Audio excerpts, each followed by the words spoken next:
Hi, KRB parents. Welcome to week 7 in the Maximize Mental Health Care webinar series. Today, we are focusing on prevention and how you as parents can set routines and boundaries to help prevent the instance of mental illness in your children. To start with, a warning that today we will be referencing mental illness and suicide. So if any of this content is harmful, distressing, or traumatizing to you, please do feel free to stop either at any time and also reach out to me for support or otherwise. A reminder of the 8 topics in the webinar series, and today we are focusing on prevention. So getting straight into the introduction, what are we learning about today? Firstly, what is prevention and why is it important? How do you prevent mental illness in your children or child? What are routines and boundaries and how do you actually set these? And finally, what Maximize tools can you use? An overview here for you and getting straight into what is prevention. So the World Health Organization defines prevention as approaches and activities aimed at reducing the likelihood that a disease or disorder will affect an individual, interrupting or slowing the progress of the disorder or reducing disability. So what does that really mean? Key things underlined here is that it's about reduction or interrupting or slowing the progress. So really we're wanting to get away from mental illness. We're wanting to slow that down, prevent it from even rearing its head in the first place, if we can. The Australian Prevention Partnership Centre defines prevention as any action taken to keep people healthy and prevent or avoid risk of poor health, illness, injury, and early death. So again, it's about avoiding the risk of poor health or a declining sense of disease or disorder, but also keeping people healthy in the first place. So from that perspective, it's not only about reducing the instance or potential onset of mental illness in the first place, it's also about setting up healthy habits and processes in order to promote mental health and well-being in the first instance. A reminder that we've looked at before, mental health is not necessarily just the absence of mental illness, and vice versa, mental illness is not just the absence of mental health. So from that perspective, there's an intersection between having mental health and mental illness. And while you can have mental health, you can also have a high level of mental illness. So for instance, in that case, we would still consider that our child's struggling. On the flip side, you could have low mental illness, so they're not necessarily susceptible to having some sort of mental illness disorder, but they also have low mental health.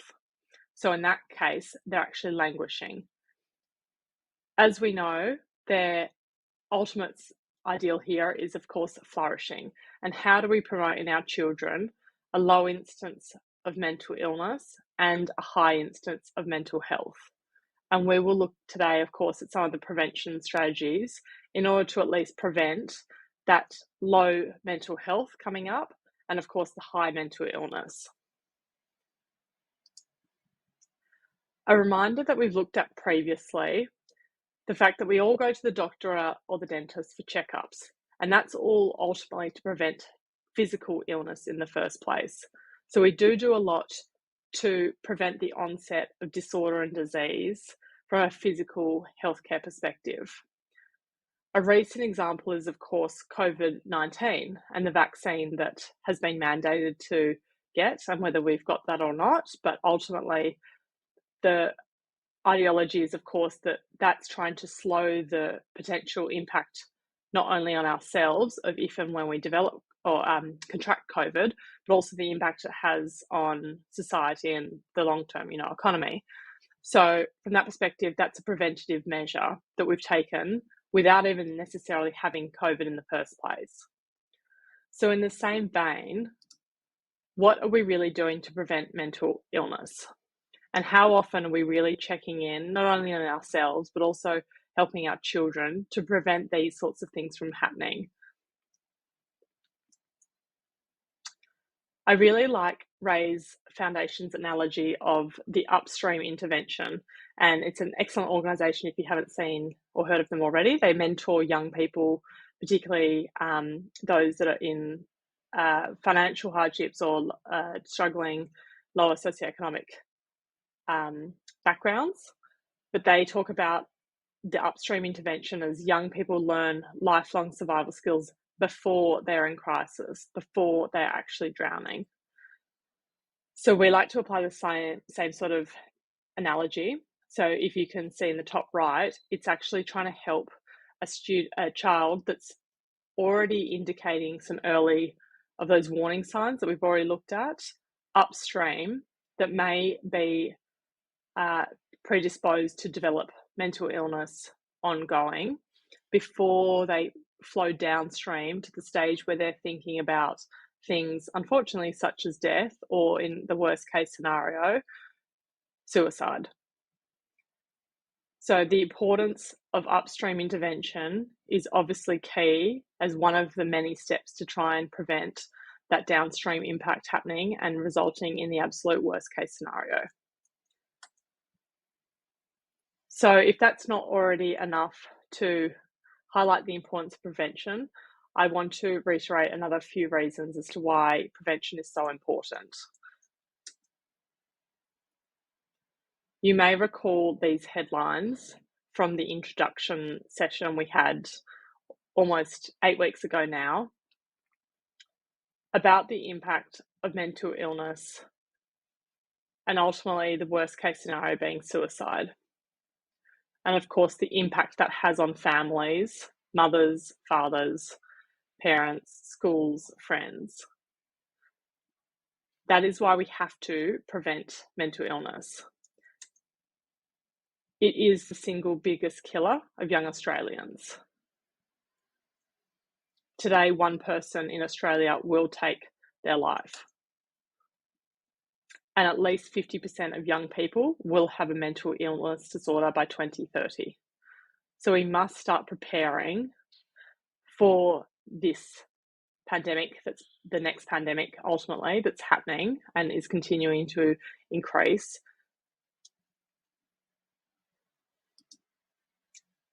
Beyond that, there's also academic benefits of being preventative and on the front foot. If you look at the average number of absent school days in students, it's 2.5 times for a student that has a mental illness disorder compared to a child that does not. So as you can see, those with a mental illness disorder are away for 5 weeks of the school year, which is obviously over a month, compared to 2 weeks without a mental illness disorder, perhaps from physical illness alone. So as you can see, it's actually really impacting the ability for your children to be able to thrive and actually attend school in the first place. As you can also see, and this was a study done in Victoria on Year 9 students through Monash University, they found that students with a mental illness disorder were almost 3 years behind in academic years their peers that did not have a mental illness disorder. So they're actually at detriment to being able to not only attend school, but also be able to meet the expected criteria and syllabus points that they need to each year as a result of having a mental illness disorder.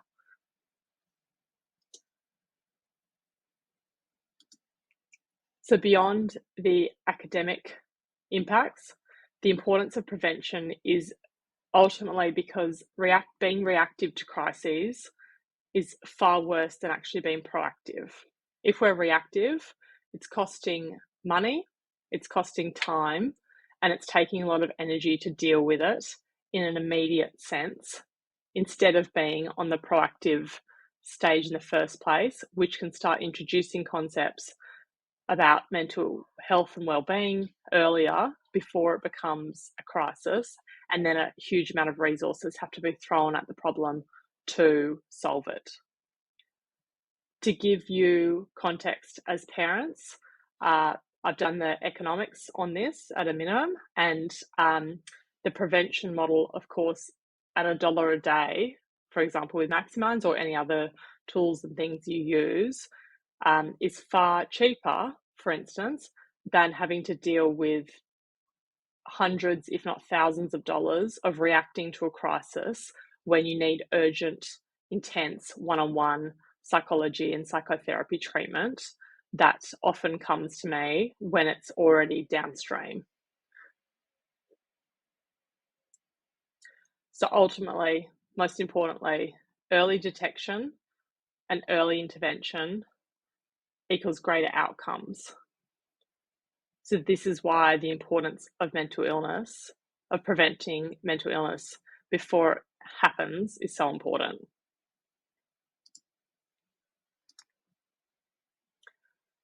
As mentioned as well, mental illness disorders are only increasing.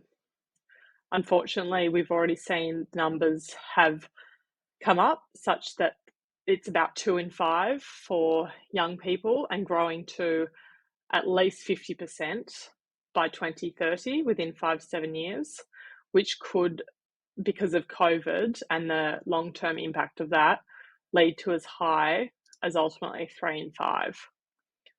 So it's really starting to prepare, and the importance of being on the front foot with preparation in knowing where our children are going. And the reality, unfortunately, is that the likelihood of having a mental illness disorder in the next 5-7 years for a young person is likely, and they're going to be the rule rather than the exception. So what can we do about it? So there's many prevention strategies, which is the good news.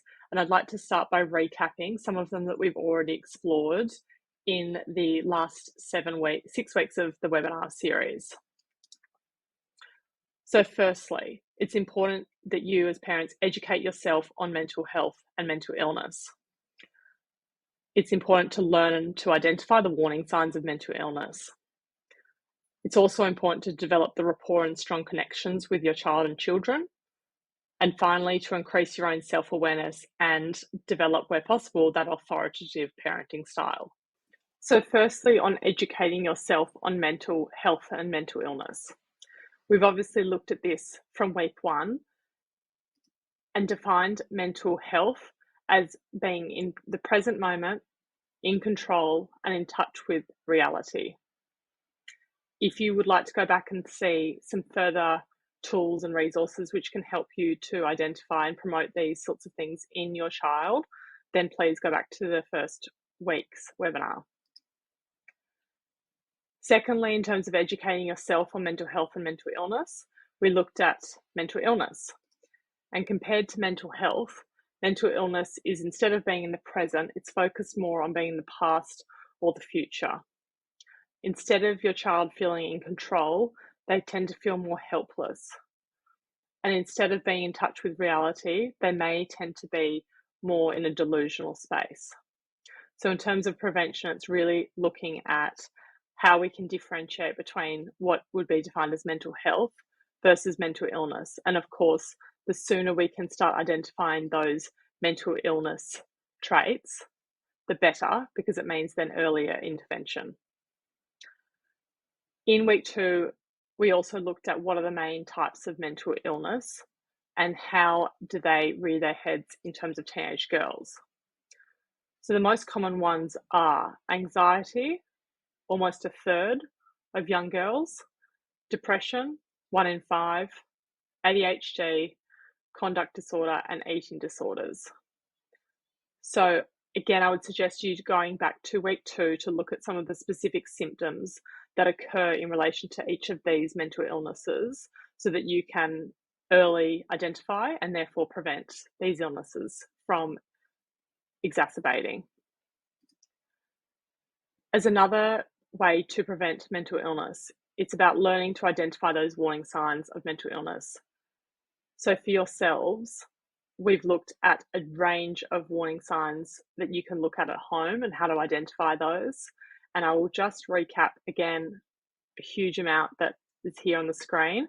So general warning signs at a high level concern things like mood, concentration, energy, social, sleep, eating and exercise, physical, risk-taking, feeling overwhelmed, esteem challenges, and also motivation.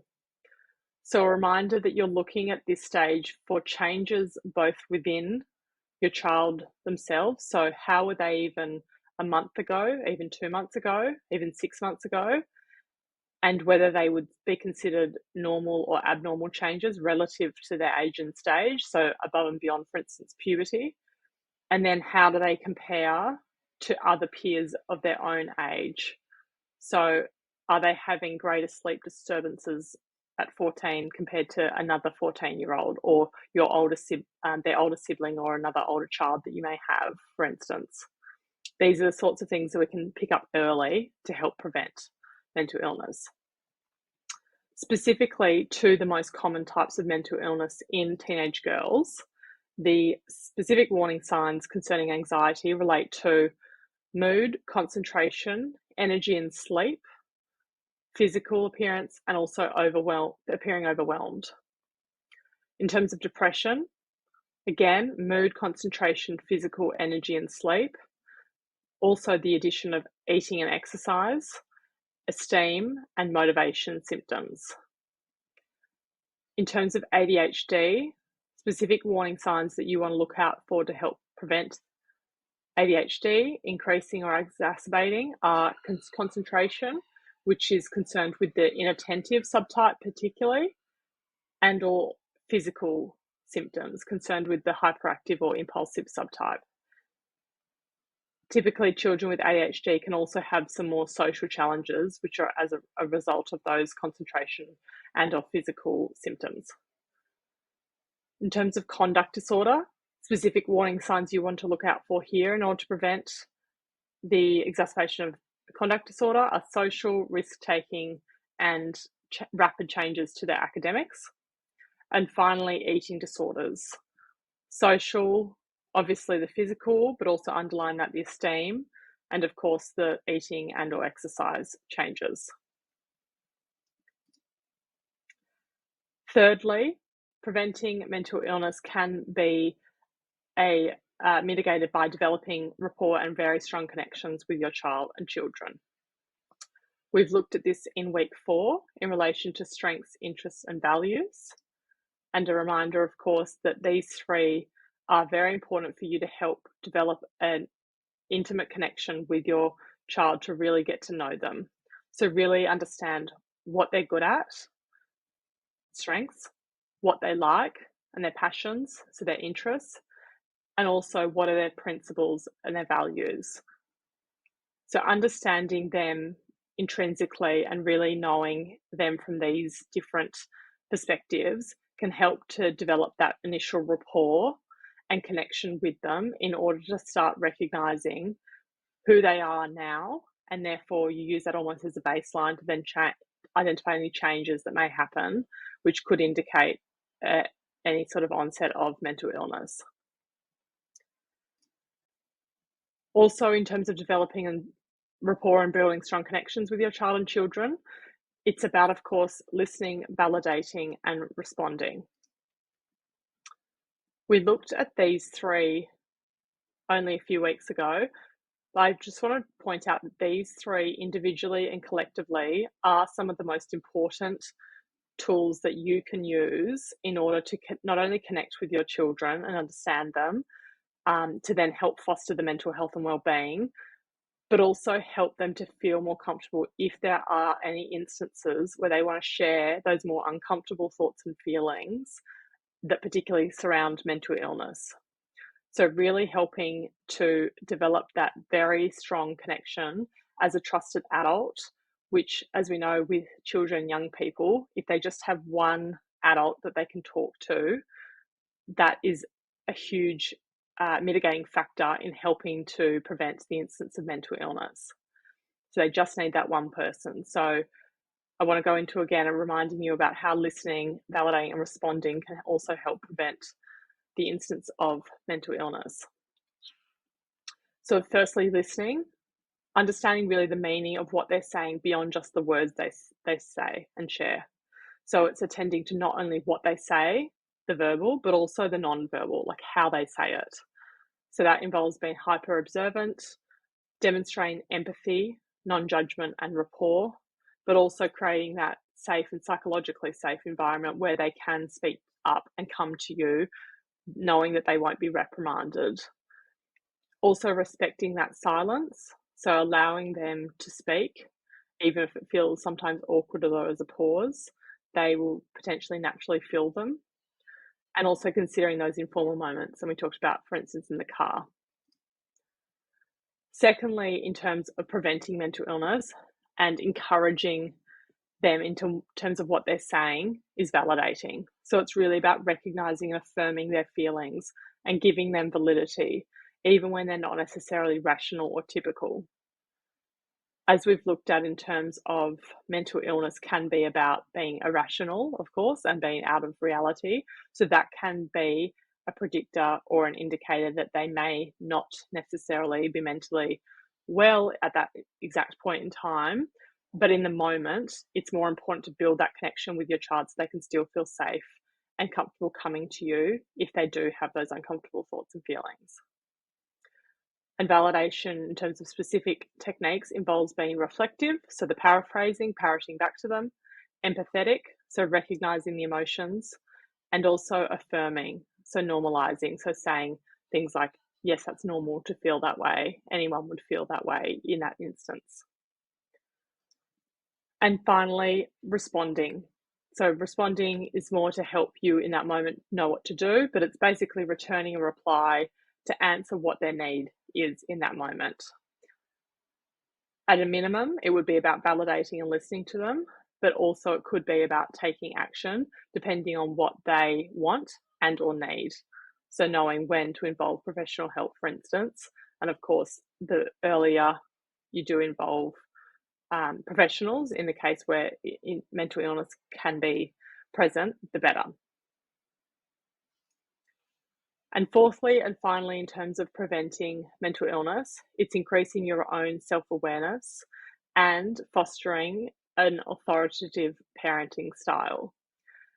We looked at the different types of parenting styles last week. Just to remind you, there's 4 different types depending on the level of warmth and or control that you exert as parents. Ultimately, the gold standard is, of course, authoritative, which would be indicative of having a high level of warmth, but also a high level of control.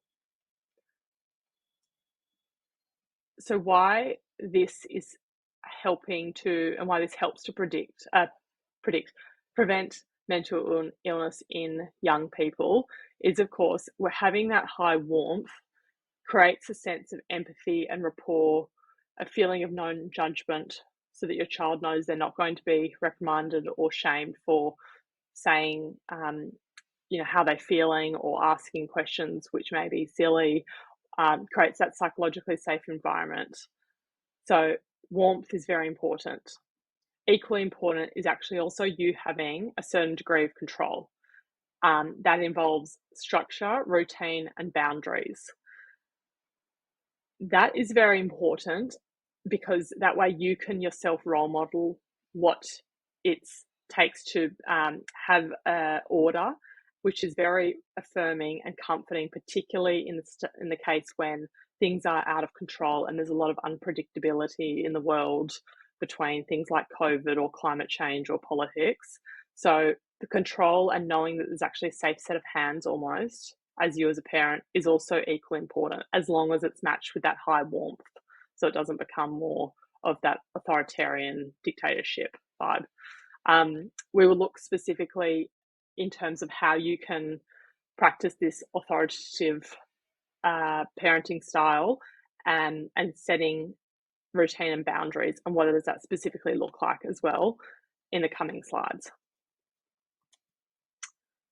So that most importantly, the benefits for children beyond being able to speak up in that warm environment, and of course, knowing there's a sense of control and order at home and routine, is that gives children also higher self-esteem and confidence in that moment as well, and in the process of having at least you as parents to demonstrate that authoritative parenting style.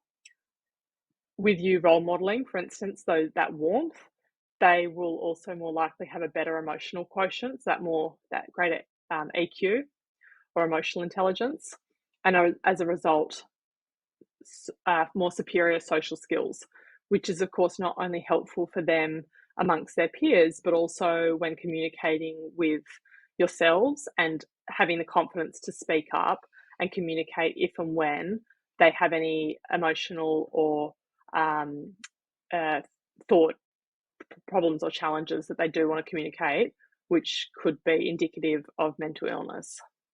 So, above and beyond those strategies, in terms of prevention of mental illness that you've already learned and covered, I wanted to introduce you to 3 other strategies which can help with the prevention of mental illness in your children. So, firstly, empowering yourself and your child to be able to take action and self-help and the mindset involved in that. Secondly, encouraging healthy habits, particularly through sleep, diet, and exercise. And thirdly, which we'll look more at in depth, is about setting routines and boundaries with children. So, on that first strategy, I want to remind you again of the role of nature and nurture in influencing both mental health and well-being, but also mental illness in your children. So, of course, as parents, you have a huge nature role to play in determining their predetermined genetic disposition.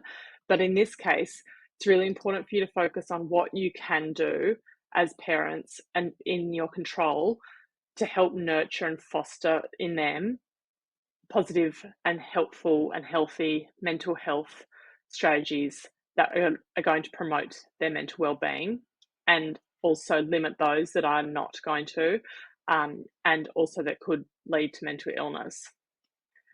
So the role that you have in parents in fostering this is crucial in helping to first not only set the precedent yourself and role model those mindsets, which are about growth mindset, resilience, and grit, but also instilling those in your children. So there will be times when they have uncomfortable thoughts and feelings, and that's inevitable that we all have those. It's about then what they do with those. So fostering that sense of growth mindset and being able to, despite the challenges, overcome those uncomfortable thoughts and feelings, knowing that they already have tools within their control to help foster a sense of mental health and well-being is very empowering to them, and it gives them the reassurance that despite these obstacles and challenges and uncomfortable times and moments, they do have strategies available to them to help them to take action and self-help. In the same vein, things like resilience and grit, so really promoting them, and not only in yourself but also promoting them in your children, to help them to know that even if they do have those, they can self-improve and have strategies to help them. Another way to prevent mental illness is, of course, helping them to do the basics well. So this is almost the basic trio that I assess with any initial client as a psychologist, and look at their sleep, diet, and exercise. And while these do seem like they're physical health benefits, these obviously have huge psychological and mental health benefits too, which, of course, promoting these and ensuring these foundations are really thriving helps prevent mental illness from developing and exacerbating. So in terms of sleep, ensuring that your children get enough sleep as much as you can, taking away those distractions before bed, encouraging at a minimum of 7.5 or 9 hours a night, despite the pressures of schoolwork, upcoming exams, etc., really helping them to sleep and also to rest. And teenagers particularly do need that extra rest. So as much as possible on the weekend, catching up, having naps and things like that. In terms of diet, ensuring as much as possible healthy eating. There's a huge amount of mental health and well-being that actually sits in the gut, and has a huge influence on promoting mental health and healthy minds, which is obviously not only good for their academics, but also for their psychological well-being, and also exercise. So ideally involved in a team sport, which of course is available to them through Kinkoppel, doing at least one a term, but also, or instead of, if they're not interested in that, doing walks, making sure they are getting out for at least half an hour a day, even to walk around the block, take the dog or animal out for a walk, walking to school, ensuring that they're able to actually move their bodies to get those incidental forms of exercise, as well as ideally more structured group and team sports and things like that. And that third prevention strategy is, of course, routines and boundaries.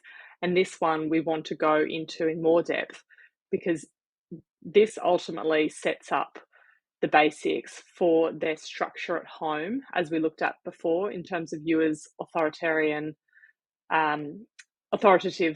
parents and the parenting styles.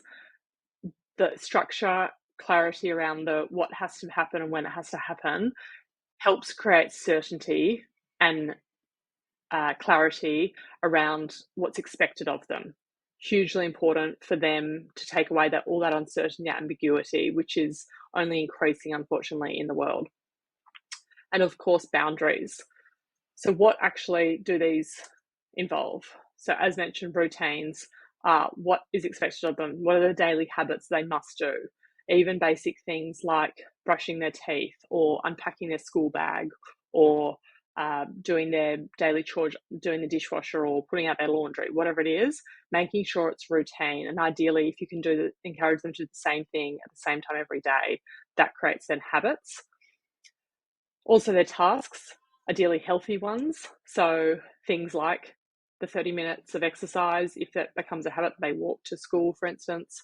Any other tasks that you ask them to do or that they should have the ownership of, to help give them that sense of empowerment, also is also advantageous for them to have a sense of achievement and promoting their mental well-being, and therefore preventing mental illness. And having a set schedule, as mentioned, ideally, particularly during the week, having that quite routine, and also where possible, having that on the weekend within reason. Boundaries is also as you can see, it's almost the downside, or the dark side, I should say, of routines. So it's saying that you can do these things and these routines are available to you, but boundaries are, well, what are your expectations as well of them? So their expectations, they can be conditional on certain things, and have limitations that they're very clear and they know about. So it's not all necessarily happy and they get to do whatever they want when they want. That's actually not very helpful for their mental well-being. It's saying, if you do X, then you can have Y. And that sort of, if this happens, then that is your reward. So ultimately, it's a partnership between you and your child, these routines and boundaries. It's not a dictatorship, and it's not you saying you must do boom, boom, boom, boom, boom every day. It's saying that these things are going to important and they have to get done. And doing these things mean then that, that you will have dinner on the table for them. They are able to be driven to sport or to friends' houses, or they're able to go to the movies on the weekend, etc. So it really is about that give and take, and using particularly their chores, tasks, and the routine that they must fulfill as an incentive, as incentivizing the behaviors and actions and habits they want to do as well. So really helping them to ultimately take away the guesswork, and also empowering their own self-autonomy. So there's not sure whether I can do this or should do this. It takes away that. It gives them that clarity and certainty, which again is very important. Promoting mental well-being gives them a sense of control, focus on the present, and also focuses on the reality, but also empowers their own sense of self-autonomy, which of course as teenage girls is very important, and they increasingly want more responsibility and rights. And that's absolutely should be encouraged as long as they're fulfilling their responsibilities in the first place. And in doing so, what you do is you create resilience and that grit and that mentality that if you do this, then you get this. It's not that they naturally will get these things, which is, of course, not going to help them in the long run in terms of their mental well-being and building that resilience. So further to that, the benefits of course, as I've mentioned, benefits of setting structure and routine is that it ultimately can prevent mental illness. As we've looked at, mental health is about being in the present, in control, and in reality. So what that'll do is with routines and boundaries will help your child to focus on, well, what can they do right now and what needs to be done today. So that time dimension of being in the present and focusing there can also help them to have a sense of control, as we've looked at the autonomy. So what can I do? And that can be those chores and responsibilities, but it can also be, well, then what are the rewards and the incentives that they get as a result? So that really puts the empowerment into their court and the ball in their court in order to ultimately feel like they can, whatever they do, they have that sense of agency rather than feeling more learned helplessness that we looked at and helpless. Also looks at for them, what is possible rather than what's not. And finally, for children, routine and boundaries helps with them to identify, well, what's realistically expected and also what support is available to me. So it helps them to be in touch with reality. So how do you, as parents, set routines and boundaries? And I'm sure this seems very textbook and potentially something you already enforce and do, and you may do it without knowing, but just reinforcing that this is an excellent tool in order to help prevent that mental illness in the first place because of those factors we've mentioned, which is about creating a sense of structure, control, and clarity, but also having the possibility of rewarding when behaviour is done according to what's desired and what's healthy, and also taking away things when that's the opposite. And I'll show you what that involves. So 4 key strategies for you in terms of setting routines and boundaries. Firstly, timetabling. You'd be surprised at how impactful that is, and I'll show you quickly how to do that. Role modeling yourself, positive reinforcement for desired behaviours, and negative punishment for undesirable behaviours. And I'll talk through those. So firstly, timetabling. And now this looks very simple, and it frankly is, but I use this with a lot of clients, both as a psychologist and also as a tutor. By getting students to put pen to paper and look at their week ahead, for instance, just that first week, as to what time they can allocate to different things, what's already filled up with those rights and responsibilities and chores they already have to do that we've just talked about, and things like school chores, even dinner, getting to and from school, and then what do they have to do or can do in their additional time. Hugely helpful for things like anxiety and stress. I can't tell you the turnaround from students even just being able to look on paper at a timetable, which could look something like this. This is an example of what I've done with a Year 12 student. So as you can see, quite a lot of trial exam practice papers, but as you'll see, you block out the time in the day when they have school, when they have dinner, when they have to go to their netball game, when they have to have scheduled breaks or sleep-ins on a Sunday, for instance, but also when they can then allocate outside of that what they can do in terms of their study. So then they're feeling more in control and empowered to know that, okay, if I get home on a Wednesday, after netball, I have dinner, and then I can allocate, say, 2 to 3 hours for maths. They know that then after, say, dinner on a Friday, they can also have a couple of hours then if they wanted to. And that way they can schedule and put accordingly what needs to be done onto paper. Helps to make things, as we've looked at or talked about before, more objective, more rational, helps them to feel more in control. Hugely effective in setting routines and boundaries. You can do this individually with children and also a family timetable as well. Secondly, role modeling. I love this. This is from a Children See, Children Do, which I just think is a perfectly captures exactly what children do take in. You as parents have a hugely important role in role modeling to your children, and they vicariously learn from picking up the nuances that you do, even the way you hold your pen in your hand. I think it's probably an extreme example that you spending time, for instance, working or studying or whatever it is that you have to do as part of your responsibilities, they can also pick up and emulate those behaviors, which is can be excellent, particularly when we're talking about promoting healthy habits and behaviors. So you yourself role modeling, what do you do every morning, for instance? Are you doing exercise as well? Are you walking the dog around the block, for instance?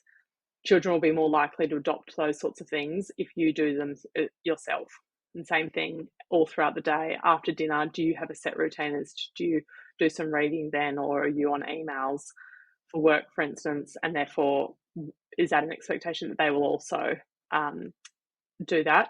And if so, how can you promote that?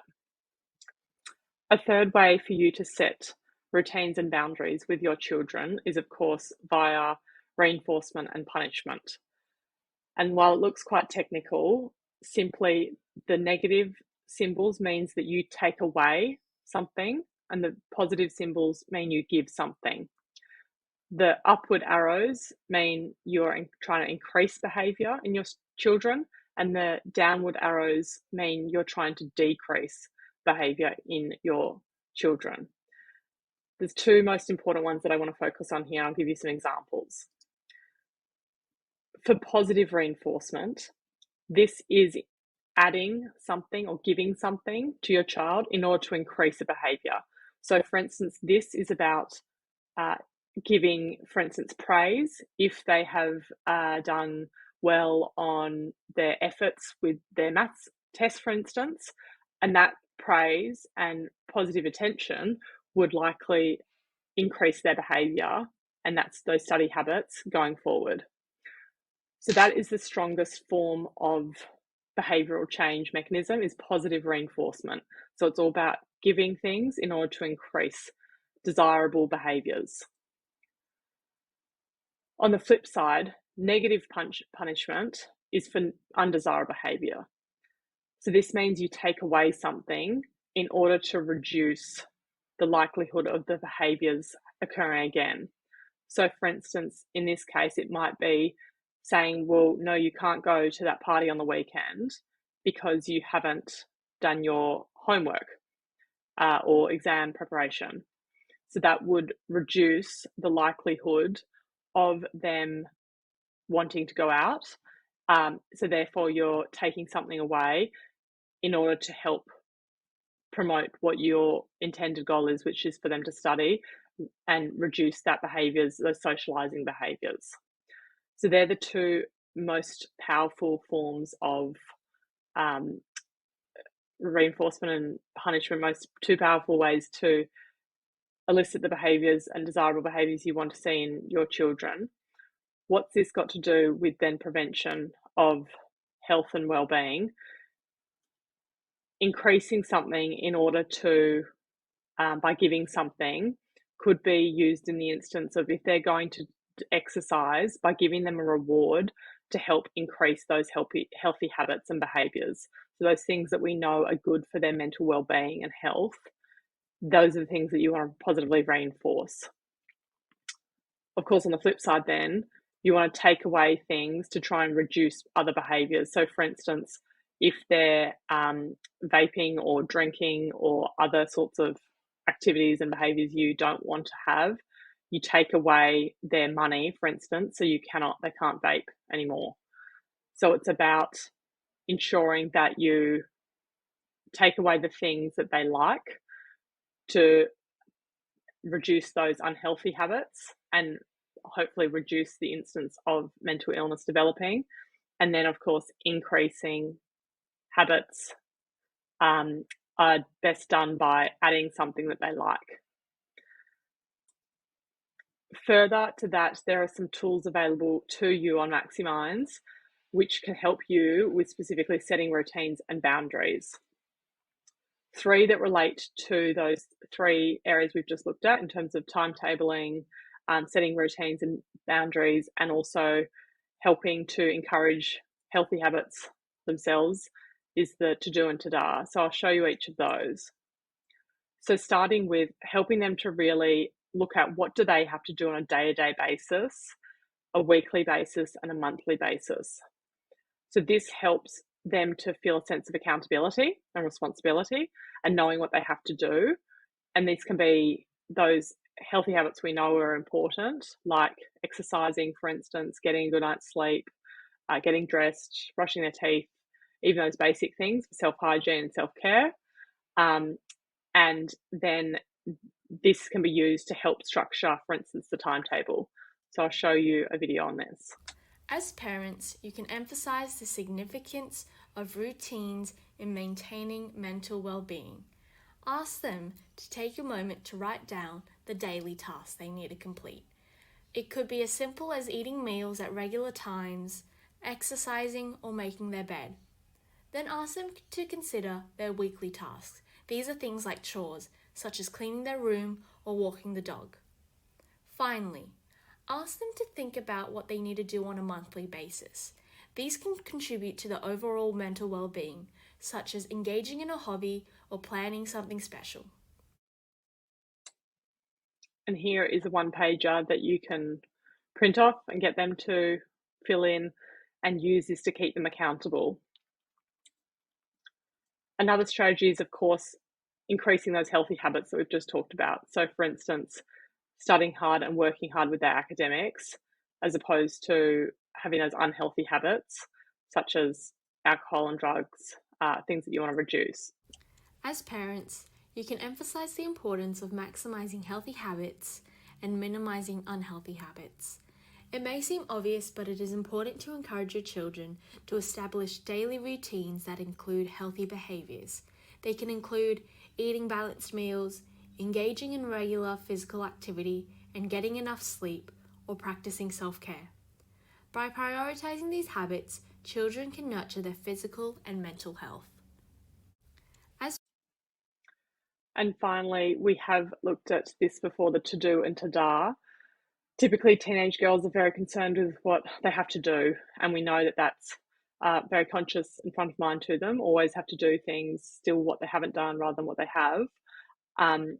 But the to-dar element, or what they can do and reflect on and what they have achieved, is sort of like their own way of giving themselves the praise or the positive reinforcement without you necessarily also having to do it.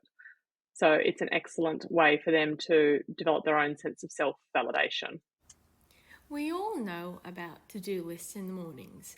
It's great to create a to-do list to prioritize your tasks for the day. However, it's equally important to create a to-do list. At the end of each day, prompt your children to identify and write down 3 things they achieved or are proud of. This practice helps children recognize their efforts, boosts self-esteem, and reinforces a positive mindset. This practice shifts their focus from what's left undone to what they've already achieved. It fosters a sense of accomplishment, gratitude, satisfaction, and promotes mental well-being. And again, a one-pager for you to be able to download and print, and you can give that to them to focus on both their to-dos and to-dars for the day. So to summarize, what did we hopefully learn today?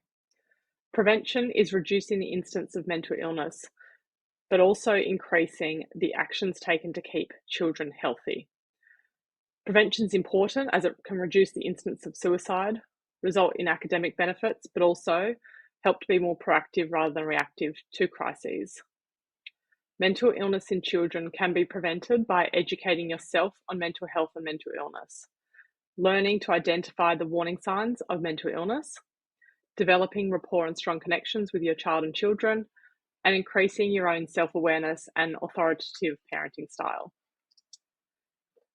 Routines are daily habits, healthy tasks and schedules, and boundaries are the expectations that come with conditions and limitations for your child. You can set routines and boundaries at home by timetabling, role modeling, positively reinforcing desired behaviour, and negatively reinforcing undesirable behaviour. You can also make use of Maximizer's tools such as routine tasks, healthy habits, and to do and to da. I will ask if you can please jump on and answer a few questions. I'll just give you 20 seconds.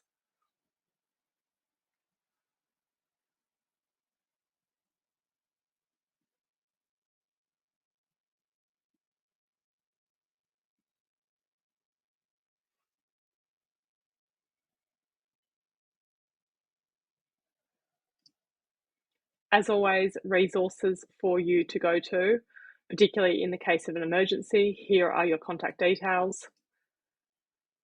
And as you are aware, you have access to Maximinds for 3 months for free. So please make use of those strategies, videos, and activities that you would have seen today, but also quizzes as we've explored previously, and articles which parents particularly seem to like. And of course, option there to book a psychologist. Finally, here are my contact details. You can scan the QR code to take you straight to that sign up page if you're interested. Thank you and see you next week.